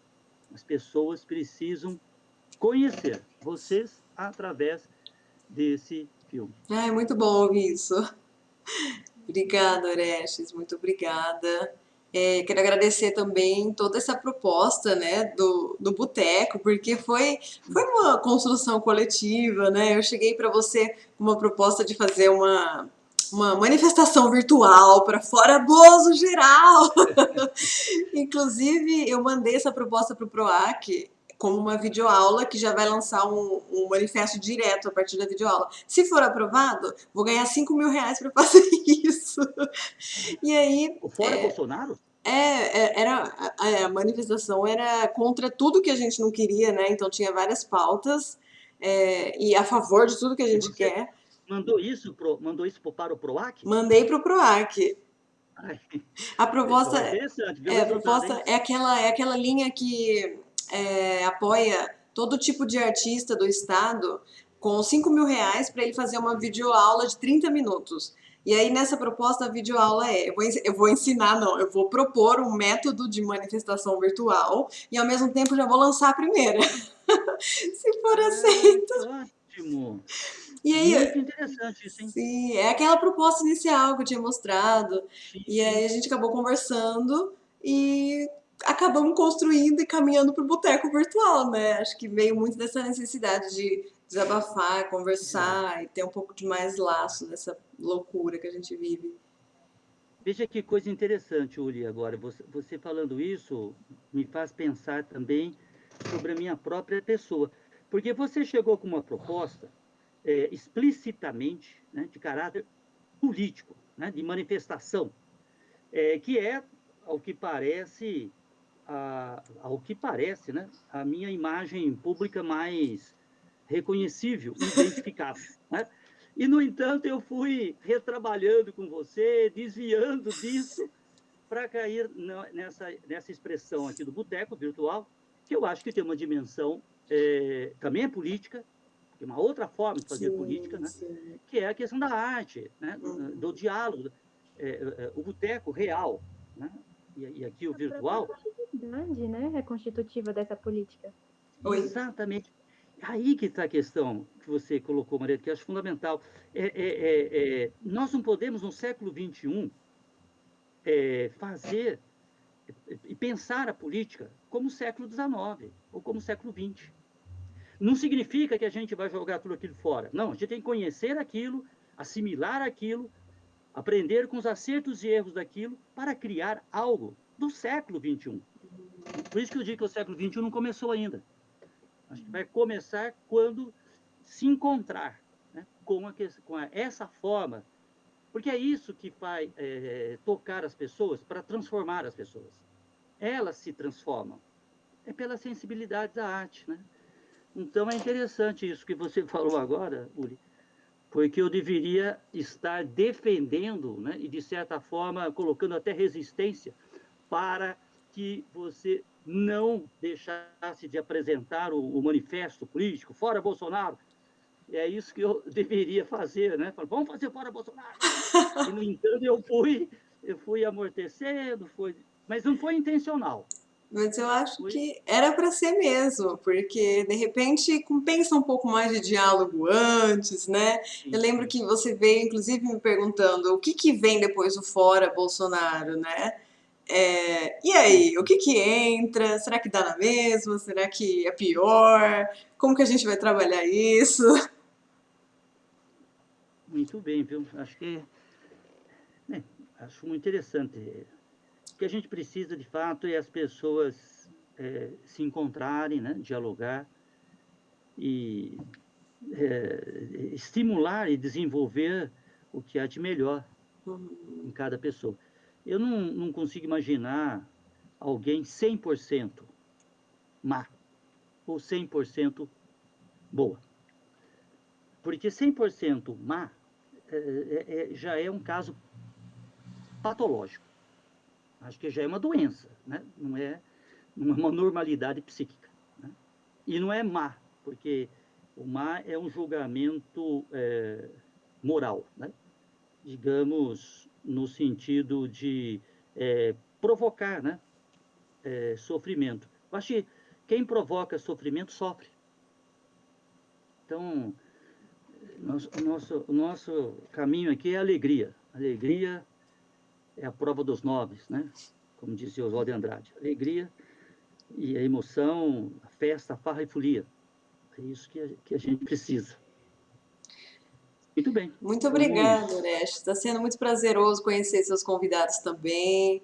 Eu assisti todo o vídeo do Boteco passado, apesar da minha internet ter caído, eu não ter conseguido, infelizmente. Eu fiquei toda louca aqui em casa, eu não consigo voltar. E nós aqui também. Nossa, cadê a Uli? Mas eu assisti o vídeo depois, eu adorei a conversa, o debate. O Léo colocou questões que eu falei, nossa, que bom que ele colocou! Me senti representada quando ele defendeu principalmente todas as formas de arte, né? Essa questão que a gente coloca muito sobre a arte, a necessidade de ser intelectualizada, super embasada. Então, é quando eu me senti representada, assim, com algumas falas dele. E o Antônio também com todo aquele alto astral, né? Super, super Ah, legal ali, então é ótimo. conviver com o pessoal. Agora o próximo, daqui 15 dias, eu que vou indicar. Sim, a sua é a próxima Ah, indicação. eu estou achando muito interessante E tá porque rolando, né? depois, não, eu estou achando legal. Eu já tenho umas duas pessoas também, diria assim, também do nosso parentesco, né? Que aqui é um encontro. Na verdade, eu digo assim, como estou falando em relação à Mariana, é, é, eu já conhecia a Mariana, só faltava a gente se encontrar, né? Sabe? Porque às vezes a gente conhece a pessoa sem se encontrar, porque é como se já tivesse uma afinidade, né, anterior. Assim como foi com o Léo e foi com o Antônio, né? Então, Sim. de repente, estava conversando com o Antônio, parece que, ó, que eu tinha amizade com ele há muitos e Eu muitos vi anos. no vídeo, super fluiu, né? Nossa, foi fantástico, né? Então, quer dizer, existem muitas pessoas que a gente já conhece num outro plano, né? Uma outra dimensão de tempo e espaço, e só falta se conhecer, né? Frases de Orestes. Muito bem. Vamos, então, nos programar para o próximo, né? Fiquei muito Sim, contente, realmente, hoje, né, de rever o Robson e conhecer, e encontrar, né, com a Mariana, eu né? também. E dei um abraço aí ao irmão dele, ao irmão dela, né, que estudou comigo. Pode Emanuel. deixar. Ele vai ficar feliz, vai ficar muito feliz. Ah, Fico muito contente, Má, de você ter aceitado. Muito obrigada. Eu que agradeço o convite, foi muito bom, foi uma delícia. Eu gosto muito de ter essas conversas assim ao acaso, meio que ao acaso, né? A gente acabou programando, mas eu acho que o boteco traz um pouco essa ideia de acaso também, né? Uhum, isso. sim, essa coisa de Eu gosto muito das coisas que saem, desses encontros que às vezes a gente não imagina e já conhecer a pessoa, já, Uhum. assim, nesse sentido que o Orestes está falando, Só né? faltava se Sabe encontrar. encontrar. Exatamente. Mas foi um prazer para mim também estar aqui, conhecer vocês, conhecer o Robson também. Eu achei uma pena que ele já foi, mas é assim, é boteco, É né? Tem horas que boteco. De É verdade. repente, vou ali no banheiro. ainda. É verdade. Muito obrigada, então, gente. Que ótimo. Graças a Deus que a minha internet foi até o fim hoje. Ah, deu tudo certo. Eu sempre fico com receio também. O meu equipamento também está muito precário, né? Então ele é muito lento. Então, Tem que desde as ligar 7 uma hora horas que eu antes. comecei a fazer o aparelho funcionar.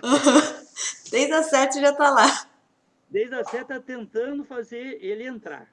Agora deu tudo certo, eu fico feliz, né? Deu certo. Muito Sim. bem. Então, uma boa noite, né?